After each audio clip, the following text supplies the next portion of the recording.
Hey everybody, welcome to episode 2 of the Rugged Wisdom Podcast. Scott Johnson here.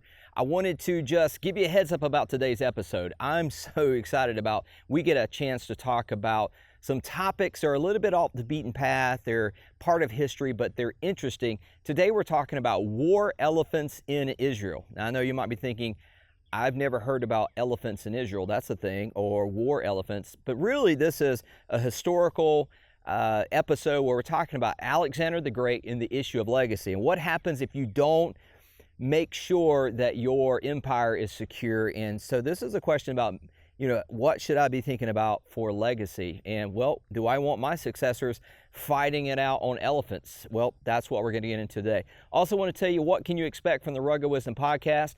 After last week's episode, that was the number one question we got. Will I get an interview each week? Well, here's what you can expect from our flow for Rugged Wisdom. Every other week, we'll have a great interview. Can't wait to share those with you. But in the other weeks, we're going to have conversations like today, where I get a chance with Joe to unpack some really cool ideas. But also, on the other weeks, we'll be talking about books every man should read, but probably hasn't. And so, introduce you to some of my favorite authors, some favorite books. And so it's going to be great. So that's what you can expect. Well, let's go ahead and jump into today's episode, War Elephants in Israel. Let's go.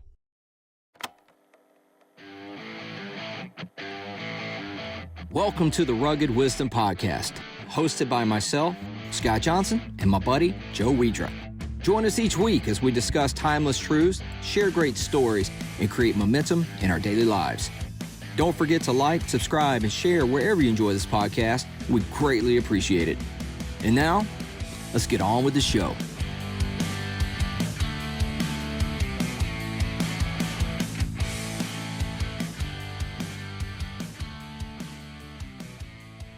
Welcome back into Rugged Wisdom, where we have a fun, interesting, It's gonna be fun, wild, somewhat fascinating. I'm just going to let you take it because this topic is awesome and weird and all of the above. That's it. All right, so for people who are listening to audio, this is Scott Johnson. That's Joe Wedra right Sir. there. And I'm excited about this episode because we've titled it War Elephants in Israel and the Issue of Legacy. War elephants. War elephants, that's right. In Israel. Yeah, in Israel. So, okay, so that's different because people, I think this might be one of those things that you go like, I don't think I've thought about that. No. Right? So I hit you up on the phone one night, we were talking, and I was like, hey, bro, how much you know about war elephants? You called me, and it was almost like out of the blue, and we're just sitting there, we're talking. And which I'm good for. Right. But you bring up this topic, and I'm sitting there, and you're like, what you know about war elephants in Israel? And I was like, well, you're the first person to ever ask me about that before.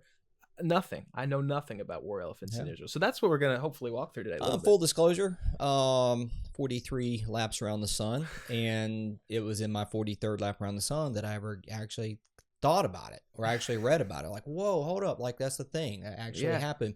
All right, so let's talk about, because the first objector would go like, Scott, I don't think I've ever heard about that. You probably have lost it or something. And I'm like, well, okay, maybe so. But how do we know that to be true? Well, actually, there was a very well-documented battle that happened in Israel. Specifically, we'll call it Gaza today. That would probably make the most sense. Gaza, it was called the Battle of Rafah. Okay. We call it Rafah today, but it was Rafah. It's a well-documented battle. And, okay, so let's get into the text, because most people in America were like, well, okay, how would I even think through war elephants in Israel? Because we go, all right, well, what is my best kept record of Israel? You would go to the Bible. You would look at Scripture first. You look at Scripture. What does it say? Right. So fair enough. So what about the Old Testament? Does the Old Testament mention elephants? And in the Hebrew, there in the canon of Scripture, the word elephant, as we would know, translate to English, doesn't occur. Okay. You could make a case that in the book of Job, I think chapter 40, maybe, there's a mention of the behemoth. And you could say like, okay, maybe that's it. But that's not even, that word behemoth doesn't mean elephant. It's been debated. Super vague. Super vague. The word behemoth could have been like a latent dinosaur, because that's one of the theories. Job is one of the oldest books in the Bible as far as the text itself. It could have been, the behemoth could have been it could have been many things. Notably, the hippopotamus, aka the Nile horse, which is my favorite name for a hippopotamus, is the might start using that now. The Nile horse, right, from obviously from the Nile River.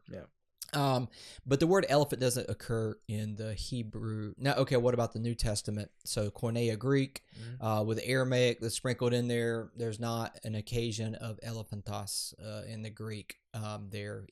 So it doesn't mention it in the Bible, but it doesn't mean that it wasn't there. Obviously, the story of Noah, right? Sure. Okay. All right. So, right, does it name all the animals? No. Right. Okay. When go back to Adam's mandate to name all the animals, right? It's there, but it's not named. Sure. Okay. So we know that. Okay. So, well, how do we understand this happened in Israel? Well, so on this land bridge between the continent of Africa and the continent of Asia, because if I were to say, "Hey, Joe, you ever thought about elephants in Africa or Asia?" You can get there. You would be like, you can, yeah. Right. Because we know this, right? Sure. All right. So you think elephant, you think Africa. Yeah, that's what first comes to mind. You think sub-Sahara Africa, Sure. you think about tree elephants, and that's like a common name for You them. can make the connection of Sure, you're like, yeah, okay, a safari, I get it. And then you Right. think about Sahara, and you're like, okay, there's some Sahara types of, and then you think about India, and that's a common thing we think about Indian elephants. Sure. At least 2000 BC, there's records of India using. Now, when I say not domestication, but the use of, like Sure. domesticated animal versus harnessing of a war elephant is different. But at least 2,000 years in India. Right. All right, so we're talking about elephants. We know that on the two continents around They're Israel, there. they're there. We know. But the question is like, how did they get into Right. like Israel? And one of the places we need to look is this Battle of Raphia at 218, 217 BC. Right about it. There was a battle that happened between, the easiest way to say it is the successors of Alexander the Great. Between two of them, there was a lot of successors, probably 5, the Diadochi. So we'll look at that in a minute, but. So Antiochus, the Seleucid Empire, was going to fight Ptolemy, who was the king of Egypt at the time. Not to use the word pharaoh, king. This is a different emperor, kind of a term, because they were Greeks. And so Ptolemy, so they were going to fight, and they were like, okay, we're going to fight. We're going to bring our elephants. And so you got to imagine that the elephants were brought from the two continents across, and they met at the land bridge. Yeah. Which is Israel, right at Gaza. And so that's where this battle happened. And what's interesting, just to throw, I like to throw random sentences out there at times. All right, so here's a true statement.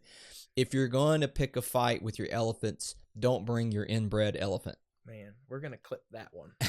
Save it. That's a great one, because that's exactly what happened. There's actually a really cool article in the Smithsonian on their website that basically, I think the title was if you're going to assemble an army with elephants, don't pick inbred ones. That'll at least get me to click. Yeah, like exactly. Now I'm interested. I'm yeah, like, all right, because that seems to be the issue. Not only where there were elephants in Israel, the losing elephants, they lost potentially because they were inbred. Which is an interesting thought, because we're not, I guess, 100, but it's most reasonable. Yeah, so there was actually an article I was doing some research. They're like, well, how do we know that? So the Smithsonian is picking up on some articles that was written by some genetic coding, and here's what we learned. And we're going to back up in a second, but let me just kind of set the scene, and we're going to reverse the clock. We're going to go back in history and pull back to here. It seems like Ptolemy, who was a successor by 100 years of Alexander the Great, brought an elephant to the fight that actually turned and ran over their own friendlies. Like they turned and ran back through the ranks because they were so they didn't like the smell, and they were actually intimidated by Antiochus, his elephants that were coming out of off of the Asian elephant continent. And so there's some genetic research about this, and it says that to use a scientific term, lack of biodiversity, aka inbred. Yeah, it says through a genetic bottleneck due to isolation. Yeah, bottleneck. So so what that means is the elephants that Ptolemy had, they isolated them for too long, and genetically there was a bottleneck. Sure. Well, what happens then is, you have inbreeding. So basically, they showed up to the fight with some elephants who basically, although larger potentially in stature, were not great fighting elephants. Ptolemy brought, in essence, when you bring it in, he's bringing in inbred elephants. Yeah. Now they Interestingly enough, Ptolemy wins this battle, even though his elephants lost. But I want to talk about this because I want to connect this thing, right? Elephants fighting in Israel with the issue of legacy, right? We're all thinking, Scott, how are we going to get there? It's very, very simple. Because we got to ask ourselves a question. Well, how did they end up fighting on elephants in Israel? Like, why would anyone even be fighting on elephants in Israel? Well, we got to wind back the clock by about 100 years. And we got to talk about a guy by the name of Alexander the Great. That guy. We're going to talk about Alexander the Great because here's a sentence. Because Alexander the Great did not have anybody to succeed him and to live out his legacy, right, his various successors fought each other on elephants in Israel. So it's this thought process of almost it was a lack of preparedness, a lack of looking ahead to the future, thinking about, and that's what we're going to get to in a minute. Simply put, a lack of legacy, because Alexander the Great died at 33 years old. A lack of legacy and instill legacy created an atmosphere where his successors fought each other with elephants. Which makes you think, man, okay, do I need to start thinking about legacy? And I know we'll get there, but that's kind of setting up this topic. So that's basically the issue of this podcast. We're going to talk about Alexander the Great, and we're going to talk about, we're going to work our way back to this fight in how, what does this mean about legacy? So, all right, I'm going to rewind the clock a little bit because I've mentioned the Battle of Raphia. That's about 218 BC. But we need to, how did we get there? So we need to go back 100 years. And let's talk about one of history's greatest war generals. Right? Alexander the Great, which is an anomaly because as a young guy, right? Alexander the Great is like this dude who was conquering the known world at your age. Yeah, which is a little, I don't know if I like that very much. Kind of like... Yeah, I mean, this dude is great. So Alexander the Great, we know that, okay, so here's a few things to get historically right about Alexander the Great. He was not a Greek. He was a Macedonian. King Philip was the king of Macedonia. Philip was his father. His mother, her name was Olympias, which is which she took that name actually to celebrate because Philip did so great at the games. Anyway, so she took that name Olympias. So I mean, right, really cool. So your parents are King Philip and Olympias. Not bad. Not a bad start. Alexander showed a lot of promise as a young guy, and Philip saw this. Philip knew that. So actually, there's an incredible story where Philip actually brought a bunch of people to watch Alexander tame this untamable horse. And he did it in front of his spectators, and he struggled. Wasn't successful. Actually, he failed the first time, but he kept up with it, and he tamed this horse. But Philip saw a lot of promise in Alexander. So I mean, he's born 356 years BC. Help people kind of where are we in history? All right, Alexander the Great is born 356 BC. That real quick, that kind of relationship, I really like that vision of this is his father showing off, hey, look at Alex, look at this guy, he knew. Okay, so King Philip had a lot of plans. He had a lot of plans for his son, and so around the year 337 BC, King Philip's keeping an eye on his boy. So at this point, right? So he's 20 years old, right? But at this point, Alexander doesn't think he's going to be king. Philip's going to live a long time. But the problem is Philip gets assassinated. All right, so you're 20 years old. And your father, who's the king, gets assassinated. Congratulations. You're in charge. Here we go. Here we are. So, I mean, you just kind of look at a timeline. 356, he's born. 336, Philip is assassinated. So you're 20 years old. Yep. And you find yourself in charge. Imagine. Like you're in charge. But it's not... But okay, so you're 20 years old, but you're not just a random 20. You're the king's son, right? But you also had a tutor. One of the greatest tutors there has been was Aristotle. So Aristotle, which was taught by Plato, who was taught by Socrates. So Alexander the Great is the king of he's king of Macedonia, but he has a tutor by the name of Aristotle. Can you imagine those sessions, those conversations, to be a fly on the wall. Yeah, just wait, who's your tutor? Who's your teacher? Aristotle. Aristotle. No big deal. So so he becomes king at 20. 2 years later, he begins fighting, and so we know one of the first battles, 334, he actually won a battle against Darius the third over Persia. Now, this is interesting because we see this in Daniel chapter 11. Mm-hmm. Daniel chapter 11 is actually a prophecy. Some scholars call it ex eventus prophecy, which means it was written after the account because it's so detailed. It's like down to the letter detail. Right. And people are like, well, but yet it's the inspired word of God, so God knew that. Right. So there's reasonable. Two camps about Daniel 13, just full disclosure, two camps. But Daniel 11 talks about this leader of the Greeks, which we would now know, that was Alexander the Great. Right. So even biblical prophecy talks about Alexander the Great and then talks about his kingdom, but also talks about his kingdom not going to a single successor, in the book of Daniel, because so Alexander the Great conquers the known world, right? And it's because of this framework he's Hellenizing the world. And basically he's bringing the Greek language. So here's a few things that Alexander the Great did well. All right, let's talk about a man's legacy. The pros. Let's talk about the pro. Okay, so here's two things. Alexander the Great, because he conquers, I keep using into Asia, into the Ganges, over to India, and he fights people on elephants in India, but they win because they got better horses, and horses are faster and that kind of thing. The cavalry is how they win against the horses. But because he brings a common language, later in the New Testament, that's the framework by which Christianity would use, right? And also the New Testament is written in Greek. Sure, how we're spreading. Okay. All right. Also, Alexander the Great, not only was he a great war general, because he replaced, there was a bimetal currency system. I wanted to hear more about this. This has kind of fascinated me because I saw it. We had talked about it a little bit. Yeah. The relevance of this. So in the world, you think about, because you have all these civilizations and they all have their own currency to a degree. But then to do trade, okay, well, how we share the same money, so we're paying the same thing, and you got to have some standard to back up a currency. They had a bimetal system, but what Alexander the Great did is he brought in a silver standard that was used in the Greco world. In the Greek world, they use a silver standard. In today, we talk about the gold standard. Right. All right, so prior to the gold standard, there was a silver standard. Now, here's what that means.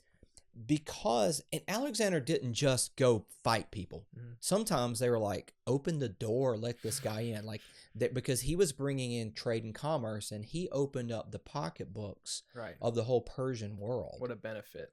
Yeah, and so part of how he conquered the world was because economics as well. So his legacy is this. Because he opened up not only this kingdom, and he expanded it, and by the way, he was not someone he ruled by fear. And even I would say Alexander the Great actually used terrorism as a way too. He would use all things considered to get his way. Yeah. But you're 30 years old. You're conquering, you're doing these things. He's doing incredible things. So his legacy is this. Conquer the known world, right? And I use that term, known world. Okay. So in the year 336, he's fighting 332. So his legacy is that the language, the Hellenization of the world in the Greek language lays out a framework for two things. One, later on, the Christianity is that's how we used that framework. And also a standard commerce, so the backing up with the silver standard. Sure. So that's part of his legacy. All right, that's the good part. All right. The issue with Alexander the Great's legacy. All right, so history, we learn that he actually, at 333, he defeats Darius, and that's a really big deal that he defeats Darius, the Persian, because in the scope of Scripture, he's fighting the same people that we see in the Old Testament, Xerxes. We see Xerxes, Artaxerxes, so that's the same Persian king, right? Because that's when the great, there was the Assyrians, the Babylonians, and the Persians, and then Alexander the Great comes in and fights those guys. Now, what this does is this sets up this issue where he's creating this huge empire. Right, it's spreading. He's 33 years of age. He goes to India. He fights when he's about 32. He comes back to Babylon, and he's there. He goes to a party. This is the story, right? He goes to a party. Right. Parties wildly. Goes home, lays down, catches a fever, dies. Just like that. 33 years of age. All right. Now, there's a lot. We could do a whole episode about how did Alexander the Great We were die. talking about this earlier. Just Yeah. interesting. It's kind of like who shot JR. Yeah. Like, Right. they like how, well, okay. He caught a fever. Well, did he pick something up? Possibly. Mhm. Partied a little too hard. Possibly. There is a lot of theory that he was poisoned. Which And is interesting. there's a lot of merit to that. That's interesting because the death of Alexander the Great, I heard it described as this. It's one of the great mysteries, Sure it is. truly, ever. Yeah, so he dies at 33, potentially poisoned by because the guys that he's fighting beside, some of them are his same age. Right. And okay, let's not you think everybody likes Alexander the Great? Right. That's the thing I wanted to underscore. There's merit to that idea There's merit to that the he was idea. poisoned, and particularly because of what you're saying. Yeah, I mean this guy, because here's the thing, well, it's not like he's making at times more enemies than friends. Mhm. If you're doing As you what he's would, doing, right. he's making more enemies than friends. And he rules with a heavy hand. And it's interesting to look around the people around him. Okay, so now he does have 2 kids, by the way. He has 2 kids by 2 women. And he actually has 2 kids, but they actually died very young. And so Alexander the Great doesn't have progeny who lived long enough to take over his kingdom. Keep expanding, keep the legacy growing. That's it. No, Right. he did have 2 kids, but they died early. They died. He had Barsine was a mistress, and Roxanne. He had a daughter. Mhm. I mean, he had Alexander the Fourth was his name. Was a son born to Roxanne, but they die actually early. So here's what happens: he dies at 33. Mhm. All right. So the issue of legacy is now a problem. Sure. At a young age, 33. right? He dies. Mhm. Okay, you just literally within about a 10 to 13 year span have built this empire, and there's no true heir to the throne. Well, what do you do now? What happens? Well, what happens now? So now this is one of the most interesting studies of power struggle and empires in the world history, because it doesn't go to one person. Mhm. It goes to this group, and it's a Greek word. Actually, the Greek word would be diadoke, and it means successors. Mhm. So it goes to this group of successors.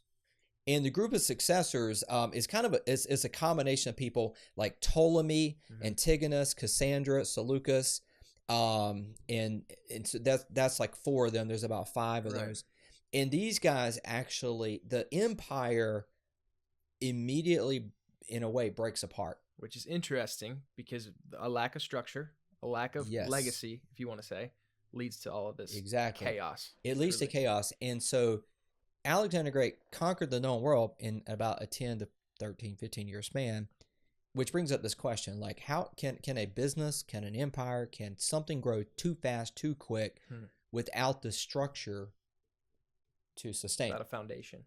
So hit pause for a second, which brings me back to a saying that I say a lot. Your talents and your abilities can carry you farther than your character can sustain you. All right, we see this in athletes. We see this in leaders. We see this in politicians. We see this in people who are living in a public arena, who somehow are propelled by their talents and their abilities to some arena where get idolized, put on a pedestal, and they have a moral failure. And I can't believe how the great man falls. Right. It was like, well, it's because the character didn't sustain them. They Sure. took them to a place. It is a great question to think about legacy of Alexander the Great. Maybe it built too fast, too quick, Yeah. and there's really no structure. Because, okay, that's one thing. All right, so here's another theory. Understanding war theory. At the time that Alexander the Great was fighting, the ranks were fluid because people died. Just because you're a general today and you're a lieutenant the next day, okay, you're next man up. You might wake up tomorrow. And There was okay, so you study Alexander the Great, you study all of his, all the dudes that were fighting with him. It literally is a next man up mentality. Interesting. There is no like, okay, you're the next man up, you're the next man up. And there were times when some guy got promoted and it's like, how did he get promoted? Right. Well, it's just out of necessity and location. Sometimes you were promoted because you were in the right place at the right time, not because you're the best man for the job. Which tells you how fluid it was. Okay, so that word fluid is probably the most operative word here, is that Alexander the Great, his rank and file of his military was very fluid because it was a fluid situation. Right. Okay, think of this. They didn't have one home base. They were constantly moving, constantly expanding, constantly growing. It's fluid. Yeah. For 10 years, it's fluid, like it's growing. And so the fluidity to that plays into this lack of a true structure when he dies at 33. Sure. So he dies at 33. And all of a sudden, now this whole empire is broken up to these successors. Well, some of them have no allegiance to him biologically. Right. Biologically. Well, they have some to some degree, some allegiance, right? But it's almost like, well, okay, because here's the thing. Well, does his kingdom divide up into 4 or 5 pieces evenly? Right. Not at all. It's like we have an allegiance, but it makes you wonder how firm are those allegiances? It is. Which, okay, so we know that to be true because we wouldn't be talking about using war elephants in Egypt if it was an amicable split. Because here's what happens. So in the year 334, he wins a battle. He actually dies, later on, 330, a little bit later. And so when he actually dies, for the next 100 years, these successors, low key at beginning, begin to fight it out. Well, who's in charge around here? Right.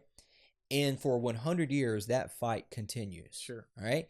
That fight continues to get us back to this story of war elephants in Israel. So 100 years later, they're still fighting.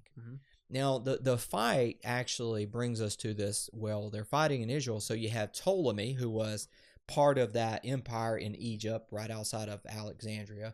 The Ptolemy, he's fighting Antiochus, who's the Seleucid Empire, and that would be like Syria today. It would be like modern day Syria, Turkey, Iraq, Iran, like through that area. So just think like the Middle East. Sure. That's the Seleucid Antiochus, and so basically, if they're gonna 100 years later in 218, they're still fighting. Well, why are they fighting? Because legacy. There's no clear structure of how this is going to play out. Yeah. And so that brings us back up to date, like because Alexander the Great didn't have a clear heir to throne. Right. Look at all what happens. Look what happened for 100 years later, and even beyond that, they're still fighting. All right. Well, okay. So let's bring us up to speed. Sure. We were talking about war elephants. How do we get there? Because we're talking about Alexander the Great. We're talking about a 33-year-old war general who arguably is one of the greatest war generals, but after he dies, this is an issue of legacy. Right. And became a great in such a short period of time, which I think is important. Yes. 10, 12 years. A meteoric rise to fame. Right. That your face is put on coins. Right. And perhaps could that be a bad thing? Let me ask you a question. You're 30 years old and your face is on a coin? I mean, okay. Yeah. Trading internationally, your face is on a coin. Right. When 10 years ago, you're sitting here at 20 years old. Yeah. Dad's still around. Sure. And all of a sudden, that's a wild ride, dude. It's interesting. It is a wild ride. So I want to come back to this battle at Raphia. So they're fighting. So Ptolemy comes out of Egypt, and they're fighting the Antiochus, and they're fighting at the Gaza Strip today, which is a historical place. It's center point, really. It's a center point. It's on the Mediterranean. Ptolemy shows up with these African elephants, and it looks like he has the upper hand. But they actually get into this battle where his elephants turn and run. There's also an incredible part of this story where there was an assassination attempt on Ptolemy that night before, and he actually heard about it by this Jewish guy, and he's like, hey, let's get this other dude to sleep in your bed tonight. A stand-in. Right. Dude died. Yeah. The stand-in. That's a wild story. Another story. Dies that night. So it's a crazy story. It's pretty awesome. But Ptolemy, spoiler alert, in 218 BC, Ptolemy wins. Right? He wins even though his elephants lost. Even though Ptolemy shows up with inbred, elephants, they lose the battle with the elephants, but they win because Antiochus counted his chickens way too early. He celebrated too early and didn't realize he got outflanked. So Google the story. Google the Battle of Raphia. There's so you can read. Polybius wrote. There's a Greek historian who writes about it. Yeah. It really is because it's one of those incredible battles that you can actually just research. But I want to talk about a really interesting part of this too. We're going to get into legacy. Yep. I need to take a little bit of a side detour here. Good. If you're Ptolemy, who's the king of the Egyptian empire, sure, and you're in Israel and you win, how do you take a victory lap? Okay, it's interesting. You take a victory lap. Well, he takes a victory lap by going into Jerusalem, and he goes to the temple and he says, well, I should probably give a sacrifice. I should give thanks to the God of this land by which we won in. So the tradition was, if you won in that land, you paid homage to the God of that land. Well, that God is Yahweh. Right. It's the God of Israel. Yes. Abraham, Jacob, Joseph, like Isaac, like right on that line. And so he goes to the temple and he tells, and they actually kind of welcome him in, and they were like, yeah. Now, which is interesting because they welcome him in the same way that they welcomed in, to some degree, Alexander the Great 100 years earlier. You know, Alexander the Great went to Jerusalem and was welcomed into the temple, but you know, Alexander the Great never fought any of the Jews in Israel because Alexander the Great had a vision of the high priest. And so how do I know this? Read Josephus's history, Antiquities. He talks about how Alexander the Great had a dream, and he saw the high priest wearing a purple habit, the ephod, and he went there, and it was exactly like he saw it in his dream, and he actually went and he paid homage and he worshipped in Jerusalem. So here's a side story. Put that under the things that make you wonder category. Put this under the things that Scott rides around and thinks about. And so Josephus has this thing about Alexander the Great. Right. So Ptolemy goes to the temple and he offers, and so like, yeah, okay, so you want to worship our God? Great. Okay, so they show him, they do sacrifices. Now, okay. The Jewish Christian heritage would go like, how did that really play out? He's at the Temple Mount. Because there's this one place at the Temple Mount that no one goes. Yeah, you don't go there. Now imagine being Ptolemy and you've never heard the word no. Really, truly. Okay? Mm-hmm. And he goes like, hey, what's in that room over there? Oh, you mean the Holy of Holies? That place? Yeah, you can't go in there. How do you react? What's the reaction?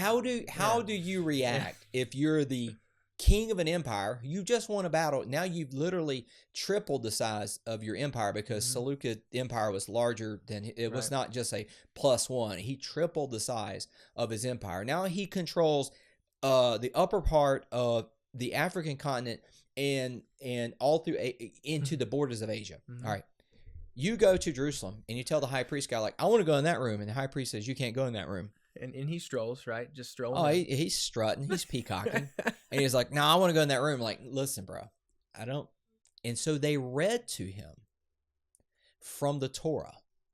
And they read from him that said why you can't go in there. Like, the high priest once a year goes in for the Day of Atonement. Right. And that is so risky. We tie a rope around his leg, so if he dies, we can pull him out. Like, it's like risky business. Not a place you just stroll. Ptolemy goes like, nah, I'm going in there. All right, so where is this recorded? Right. Okay, so in Scripture, and you're going like, hold up, like, wait a minute. I don't remember the story in Scripture. Okay. If you have the 3rd Maccabees, which is the worst title for the book. It has nothing to do with the Maccabees whatsoever. It's because of a placement. It's where it falls into the table of context out of the Alexandrian Codex. All right. the Eastern Orthodox Church maintains third Maccabees, 3 Maccabees. Sure. Now, the Catholic Church has first and second Maccabees. Well, what is that? It is the apocryphal account of what happened between Malachi and Matthew. Mm-hmm. It's about the Jewish revolt. It's about the Greeks coming in, the Romans coming in, and all that kind of stuff. Third Maccabees records what happened to Ptolemy when he went to Jerusalem, and it records this. And it says that he went in. Should I give this away about what happens? Give it away. Take a quick break. When we come back, for camera purposes, let's take a break. We're gonna take and a then break, we'll come back. And we do, because I want to hear about it. Yeah, we'll be right back right here on Rugged Cool. Wisdom. 2, 3. Hey everybody, Scott here. Want to thank you so much. If you're watching this podcast on YouTube, or maybe you're listening on Spotify or Apple Music, thank you for doing that. For everyone who clicks the like and subscribe and they share it on their profile, thank you, because I believe that's the highest compliment that someone can do with anything that you make, is share it with your friends. So we appreciate you doing that. It helps it make it more discoverable. So thank you for helping people find the Rugged Wisdom. From time to time, you're going to hear us talk about the Corbin Collective, and I wanted to fill you in on about what is the Corbin Collective. The Corbin Collective is the parent organization that's really a platform of influence. We help men find some purpose, momentum, and clarity for their lives. We do that not only through the Rugged Wisdom podcast, but through a lot of events that happen throughout the year. Whether it's our Preserve event, which is a hunting event, Expedition, where we take guys backpacking on the Appalachian Trail. This year, we're going to the Grand Tetons in Yellowstone. I take every other year, we take a trip to the Holy Land. We tour Israel for 10 days. Also, our flagship program is called True North. And True North is an opportunity to take guys. We take somewhere 100 guys to the mountains each fall, and we do backpacking. We teach orienteering. You spend the day out hiking. It's a retreat in the mountains for men to find some clarity for their lives. So go to CorbinCollective.com, learn all about what we do, and I look forward to sharing more events with you in the future. So thanks for watching the podcast. Let's get back to the show. We are back here with Rugged Wisdom, and Scott, we're having an interesting conversation. We are having a conversation that maybe has not been had often, but it's really interesting. And we're gonna pick back up here, reading about something that, I don't know. I'm just fascinated by this whole thing, because I'm excited to have you keep rolling. Yeah, dude, and we're learning a lot. Well, and I geek out on this history stuff. It's good though, because it's not something we hear. It's not, often. and so I'm just kind of pointing to some things, kind of piecing together, because like it's good to know. Like when you read Daniel 11, you're like, oh, maybe I should go check world history. I should really check out Alexander the Great and how his kingdom. It literally says that it was divided amongst his successors, and like that's incredible. So that's like fact checks the Bible against history. It's neat to put those pieces together. It falls right in. Yeah. Now, when I was talking about before the break, I said that Ptolemy rides up to Jerusalem, and he's there to pay homage. And he's like, what's in that room over there? And it's the Holy of Holies. And they tell him, you can't go in there. Right. By edict of the God Yahweh, you can't go in there. No go. Now, this is a guy who's like, I don't like the word no. Like, you don't understand who I am. If anybody should go in there, surely I should go in there. And so there is an account of this in 3rd Maccabees. Now, just to say this again, 3rd Maccabees is a deuterocanonical book. It's not necessarily a part of the Apocrypha. It's deuterocanonical. And what that means is the church throughout history has decided not only what's in the canon, like the 66 books of what we'll call the Judeo-Christian canon, but outside of that, so the Catholic Church has the apocryphal books. And these are, a lot of this is not only like the endings to Daniel and some other things, but also basically the history, what happened between Malachi and Matthew. Now, obviously the church in history, because of the Great Schism in 1052, when the Eastern Church broke away from the Catholic Church, and it depends on, they say, depends on who you ask, who left. The Eastern Orthodox Church says we never left. The Catholic Church says yes, you did. Anyway, the Eastern Orthodox Church has a book called 3rd Maccabees, and like I say, it shouldn't be called Maccabees. It has nothing to do with the Maccabean family. It's where it falls in the canon of why it gets that title. There's actually a 4th Maccabee, 4 Maccabees. In 3 Maccabees chapter 2, there is an account of, and it's about what happens to Ptolemy. And so I want to read this. 3 Maccabees chapter 2. Now, let me set the scene, because people are so distraught that Ptolemy wants to go into the Holy of Holies, that it says that even mothers left their infants and ran around like with their hair on fire. Like they were Imagine that. so upset. It underscores. And it. so the high priest at the time, his name was Simon, and he has this long prayer, and he's facing, he extends his hands with a calm dignity, and he says, "Lord, Lord, King of heavens and sovereign, holy among," and he prays like God, don't let this man go in there, and if he does, Lord, like don't let that be a reflection on us. Right. So it says this, after they plead with him, told him don't go in there, he's like, I'm rolling in there. Therefore, God, who oversees all things, the first father of all, holy among the holy ones, having heard the lawful supplication, that's what Simon offered up, scourged him. That was Ptolemy. So Ptolemy goes in the Holy of Holies. Here's what happens. It scourged him who had exalted himself in insolence and audacity. Wow. He shook him on this side and that as a reed is shaken by the wind. Basically, he got thrown around the room, Right. got boxed around the room, all right? It's shaken like a reed by the wind. So when he lay helpless on the ground, and besides being paralyzed in his limbs, so God basically batted him around like a cat with a ball, like a pinball, paralyzed him, and was unable even to speak, since he was smitten by the righteous judgment. Then both friends and bodyguards, seeing the severe punishment had overtaken him, and fearing that he would lose his life, quickly dragged him out, panic-stricken in their exceeding great fear. And then he recovered, and though he had been punished, he by no means repented. That's when you, man, we told you it was a bad idea. But went away uttering bitter threats. Can you imagine? So that's what happened to Ptolemy. He went into the Holy of Holies, and God basically batted him around, paralyzed him, and he was now that's not the end of the story. You can go on to see like kind of what happens after that, which is an interesting thing because like, well, all right, so it tells us the historical events of these men, like that's the aftermath of this battle. And why I love this, because this story, not only is it interesting because there's war elephants, it answers the question, I wonder what would happen if someone went into the Holy of Holies. Yeah. Just like, no, I'm gonna roll up in there. Wonder no more, because that's vivid. I mean, that account is vivid. Yeah, I love it because it's what happens to someone who has the So what's interesting in Third Maccabees, it says the insolence and audacity. Okay, now interestingly enough, like these are 100 years later, these guys are still fighting over Alexander's kingdom, right? And they have this audacity to like just roll up into the Holy of Holies at the Temple Mount, which is that was an interesting thing. So sure. I asked you a question. Hey man, what you know about war elephants? Right. Because I was hoping this conversation would take us down this road of like talking about Alexander the Great, talking about like how wars were fought. I mean, obviously these guys, elephants are modern. They're what we use as tanks now. Like they were used to trample.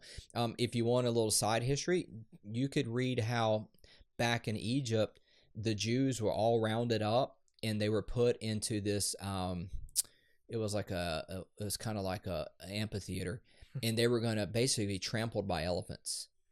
And so they pin up these elephants and anyway, so Ptolemy, it's a really cool story, like that the elephants actually turn on them. And history was and the Jews were spared.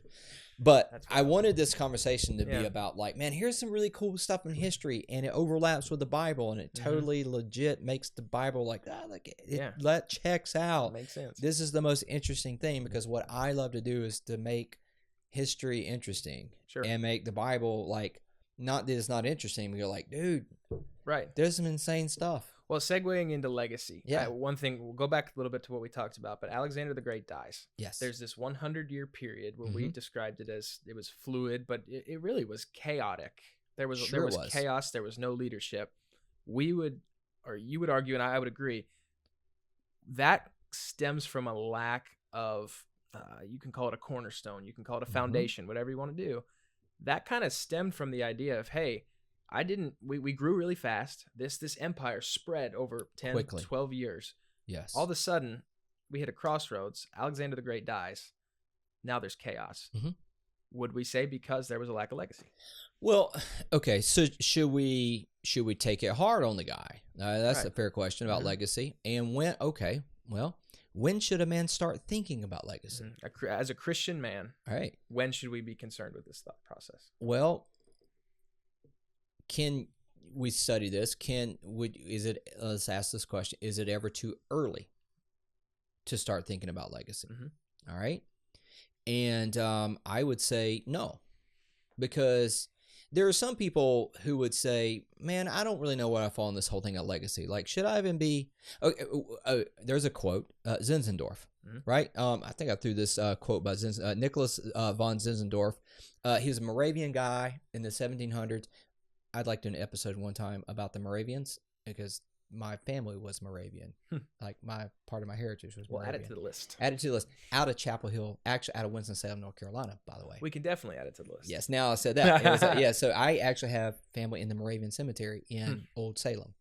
So Zinzendorf said, here's the quote, and maybe you've seen this quote. Maybe you've heard it. It's tweetable. It's very great. It's basically, let me paraphrase, preach the gospel, die, and be forgotten. Interesting, because how do we reconcile that? Thinking about, okay, if we're supposed to create a legacy, if you're telling 24-year-old Joe that I need to start thinking about legacy, well, Scott, how do you reconcile this? Preach the gospel, die, and be forgotten. Yeah. How do we get from point A to point B? And I will also say, particularly relevant, I'm so glad we led with Alexander the Great, because when we talk about how early do you need to start thinking about legacy, I'm sure Alexander the Great didn't expect that at, 33 years old, he's going to die. Yeah, so no one, yeah, I mean, Right? okay, so, I think that he does lead armies into battle, so I think death is always in front of him. Sure, fair. I think so. The realist in me goes like, well, that dude's fighting battles. He's Sure. like, he's there. He's present on the battlefield. He's not just watching from afar. Sure. That's part of the allurement of him and why people do fear him. So death is right before him, but maybe but death itself doesn't make people make wise decisions. Every man dies, and every man knows that. We know it's coming. But not every man lives with that reality in mind. See, that's the difference. Every man knows he will die. Death becomes us all. Right. But not every man lives with death in mind. And so if we're going to live with death in mind and we think about legacy, like, well, okay, what happens? Like, what do I want to be remembered for when I'm not here? What will my legacy be? Right. No, okay. So let's say you align with Zinzendorf and you're like, oh, I like that, man. Yeah, preach the gospel, die, and be forgotten. I want that on a T-shirt. Yeah, like I'll wear that. Like Right. that sounds cool. All right, because it seems like anti-legacy. It does. Well, maybe, or maybe not. Here's what I say about legacy. Doesn't matter what your opinion on legacy is, you will have one, good or bad. A legacy, in my opinion, a legacy is like a footprint. Like it's gonna be there. It's there. You're gonna leave a footprint. It depends. So it's your legacy. So write it well. Sure.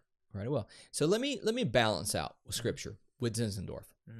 I get what Zinzendorf is doing. I think that the culture today needs a little more Zinzendorf. Preach the gospel, die, and be forgotten. Because our culture today wants fame. Oh, sure. Fame, notoriety, infamy, even. By any which means. By any means whatsoever, just want to be known. Yep. And Zinzendorf is basically saying, I think the thrust of what he was saying was like, it's John the Baptist, I must decrease so that he increases. So I feel the spirit of this Moravian, and to understand Moravian piety movement out of Germany, that would help you understand the ethos. He's speaking as a German pietist, and so for them, it's basically like, it's don't look at me, look at Jesus. Right. I get it. But that doesn't mean we shouldn't think about legacy.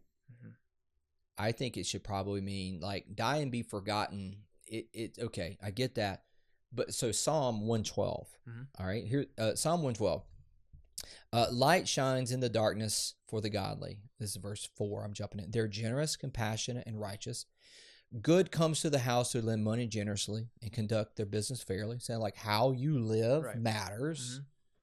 Such people will not be overcome by evil. Meaning, like, there's a consequence for the way you live your life.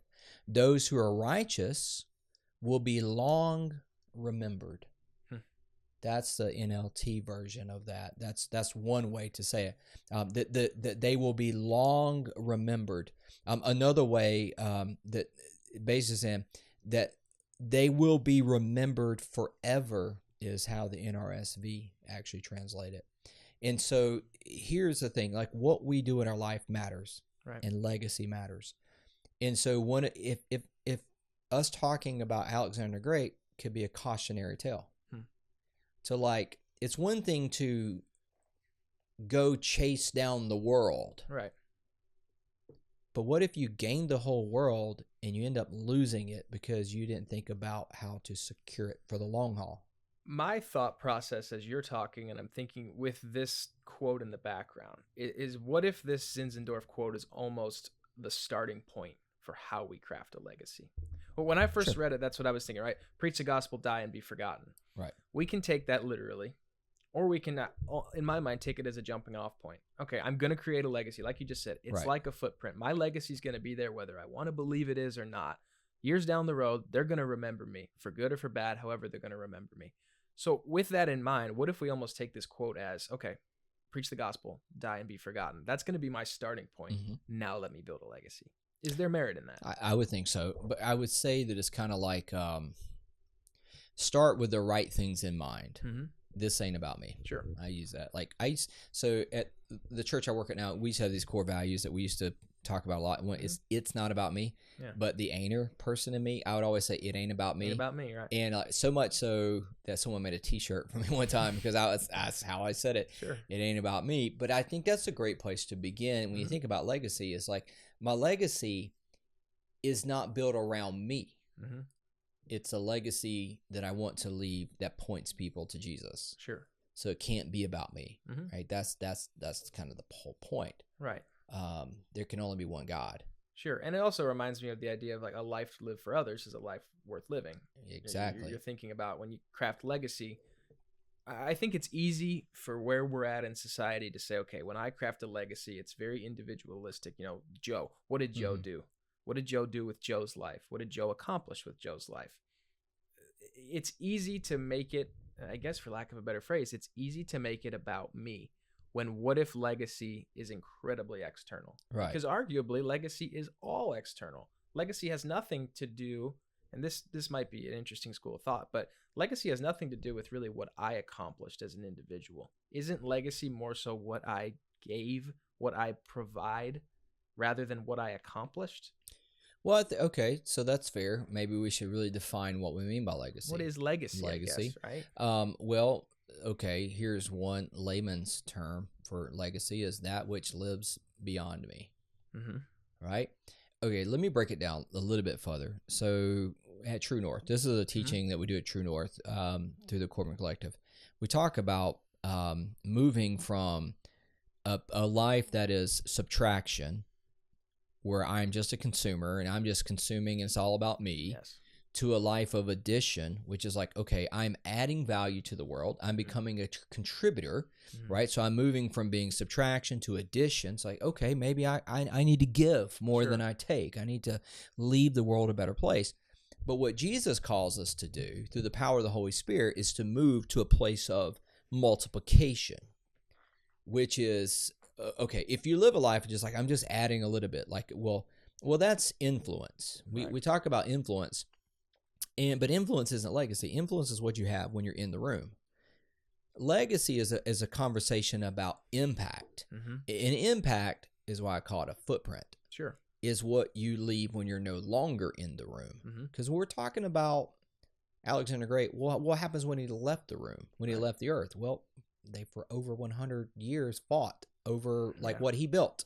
Right. And so that's that's a legacy that was counterproductive. Yeah. There's a legacy there. Yeah, it's a legacy, but it's counterproductive because he built this big empire and then it turned on itself. Now, it had an infrastructure, but the silver standard, it had the communication, the Hellenization of the world, the one language or a common language for commerce and for information. But in the background, people are like killing each other. Right. over this. So you're going to leave a legacy. So, for me, like this issue of legacy is how soon should a man start thinking about legacy? Mhm. Okay, Alexander the Great was 33 Right. when he died. Mm-hmm. And I'm like, man, I wish he would start thinking about legacy when he was younger. Sure. That way, what he built would have stayed. Now, Mhm. I'm not a fanboy of Right. Alexander the Great. No, but it's understandable. I'm just saying, like, Yeah. what could I learn from Sure. that, right? What could have been built. So let me ask you a question. So for culture today, Mhm. let's talk about legacy. I could talk about it like as a biblical principle, or as that like how Jesus talked about, how we live our lives and Right. thinking about what God wants to do through us for generations and generations, right? It ain't about me. Yeah. But let's bring this to culture. Let's Mhm. talk about legacy. Like, why is legacy, like, why is it an idea that we have to sell someone on? Interesting. In our culture today, Yeah. why is it because it is difficult. Why is it difficult? Do you think, and the first thing that comes to my mind is that is such a, I don't know, and hear me when I say this, but it's almost like when I think about legacy, I'm not thinking about myself. I'm thinking about like others, and when I'm not living in the moment, right? I'm not, pursuing the highest happiness. We talked about this, Right. in another episode. I don't know. That comes to my mind. It's like maybe it's because it forces us to think about hefty things, Mhm. hardy things. That's my first thought. Sure. Especially as a 24-year-old in a culture where I don't think I've ever been taught outside of the church, which I think is important to note. I've never been taught course. outside of the church to think about really what I'm leaving behind. What footprint am I leaving? Right. So what is that about, right? Like as I'm talking, I'm like, well, actually, outside of the church, I've never had this conversation before. Why is that? Because culture doesn't delve into eternal. It delves into temporal, Right. temporary, temporal, carnal. Mhm. Another way, like what's just in the flesh. But those of us who know, like, that this is just an earthly vessel, like that's the core tenet of Christianity. Is like, well, I'm just passing through. Right. Like I'm a citizen. Like I'm built for something else. Like Yeah. that's the C.S. Lewis quote. Like if I had to find like nothing in the world fills this craving that I have, that nothing in this world, like then maybe I'm built for another world. Like Yeah. so these are conversations we have a lot about how we're built for something more. So culture focusing on the temporary things, like, well, hey man, I'm just going to get mine. Right. I'm going to get mine. Yeah. Okay, well, good. But that's such a temporal, short-term sighted I thing. agree. Here's something that just I thought of as you're talking. Without Christ, does it matter if you leave a legacy or not? And I wonder if that's why we're not thinking about this in the world, is that without Christ, without the thought of Jesus being real, does it matter? Does it even matter if I leave a legacy? Or does the only thing that matter is what I am doing in this world, and it doesn't even matter if I'm leaving a legacy? Because as I think about it, the only reason that legacy makes sense is through the lens of Christ. Because why do I want to leave a legacy? Well, that's the question right there. We say, oh, I'm going to leave this legacy, but why do you want to leave a legacy? And as a Christian man, the only reason that I can think that it is valuable to leave a legacy is because of Christ. Yeah, or a legacy that points people to Christ. Right. Because if you leave a legacy that points to you, well then, what is that worth? well, that's meaningless. Right. In the scope of it was going to burn. Like it's going to burn. It's going to Sure. die with me. Like Mhm. it's for Right. nothing. Like if what I do ultimately point people to the Lord and through like eternal lens, then does it even have value? Does it? And I'm not sure it does. Is a question. Right. And that's, that brings up a question is like, well, like, does art have value? Does literature have value? And, Right. and the thing is like, well, yeah, they certainly can. Sure. When they help draw us into the infinites of like this creative God, Yeah. but they themselves, things that point to the Lord, seem to be like the only legacy really worth living from the Christian perspective. Right. And I think that's what you're saying is like, as a guy who's a Jesus follower, Right. like I'm going to leave a legacy. Will Sure. it be a legacy that points to me? Right. Or will That's it it. be a legacy that points to Christ, who's eternal? Yes. And that's what, what's going to be the greatest help is not me, Sure.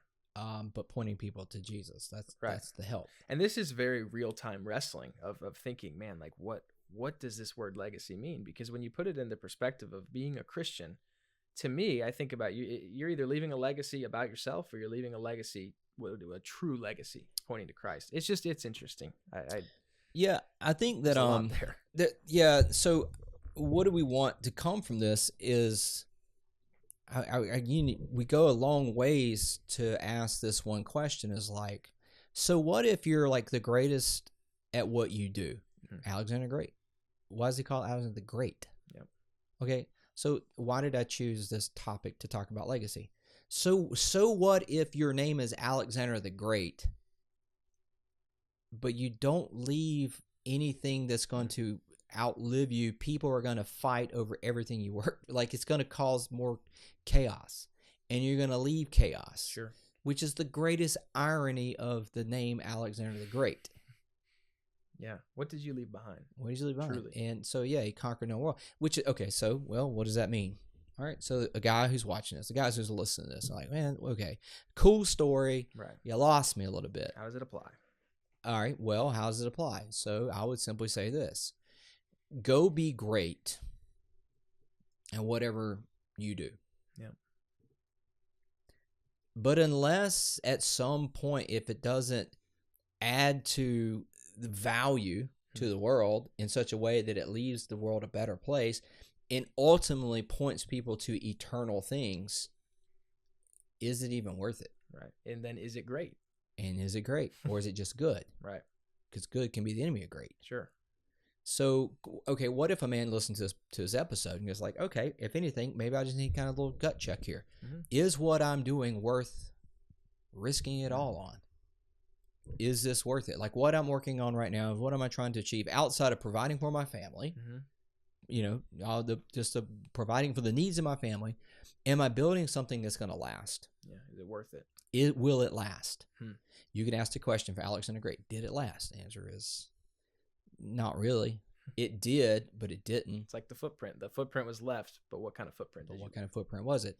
And so I just think that it's a great conversation to have about, like, man, like, what are you really putting all your time and energy into? And is it something that's going to be a legacy worth leaving behind? A legacy that you're proud of? A legacy like, man, look at that. It is sustaining. It's building. Sure. I will use an analogy of, like, in my work, my line of work. Okay, so as a pastor of a church, I have pastored multiple churches, because of, well, itinerancy at the United Methodist Church, and then just where God has taken me. Right. Here's a question: if I serve a church for a couple of years, I have a tenure there. If the church doesn't do better when I leave, I failed it. Interesting. As a leader, sure, it should be better when I leave it than when I found it, and then because I'm not there, it should have been better because I have built in to the people and the leaders that are there that they go like, you know what, we're going to continue the work. Leaving it in a place where it can thrive when I am no longer around. That's it. And so that's the question about your life and the people around you. Will the room that you're in right now fail because you're not in it, or will it thrive when you leave it because you've invested in people? Sure. So that's my point of this conversation.